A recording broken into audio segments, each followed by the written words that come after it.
កាត់វីដេអូធ្វើម៉េចឲ្យផ្ទុះក្នុង TikTok អាពាក្យគេហៅថាហុកបង្កើតហុកឲ្យបានល្អហ្នឹងហុកហ្នឹងជាអីមកបងប្អូនអ្នកគ្នាដែលចង់ដឹងថាតើហុកអាហុកគេថានិយាយតគ្នាល្បីថាអីគេហុក3 second ដំបូងហ្នឹងជាអីគេពាក្យថាហុកហ្នឹងសក់ក្បាលអញ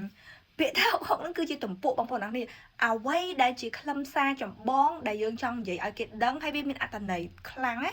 ដែលតាក់ទាញឬមួយក៏ជាប្រភេទកាយវិការរូបភាពបែបណាមួយដែលតាក់ទាញគេយកមកដាក់នៅមុខខ្ញុំនឹងលើកឧទាហរណ៍អំពីប្អូនស្រីម្នាក់ដែលគាត់ពូកែធ្វើហុកខ្លាំងមែនតើចាំអត់ស្ថិមីលីនែយើងនោះមីលីនែក្មេងវត្តបងប្អូនចាំខ្ញុំលើកយកគ្រូគាត់មកដាក់ក្នុងហ្នឹងខ្ញុំធ្លាប់ជាក្មេងវត្តប៉ុន្តែខ្ញុំអាចផ្លាស់ប្ដូរខ្លះជាអ្នកមានបានស្ដាប់ខ្ញុំសិន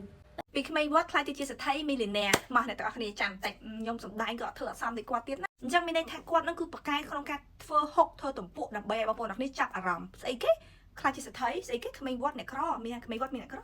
អូយធ្វើមិនចេះចង់ខ្លាចជាស្ថិដែរនេះអាហ្នឹងឯងអ្នកទាំងអស់គ្នាដែលគេតាក់ទាញយើងទៅមើលវីដេអូរបស់គេសូម្បីតែខ្ញុំធ្វើវាអត់ទាន់បានដល់កម្រិតគាត់ដែរ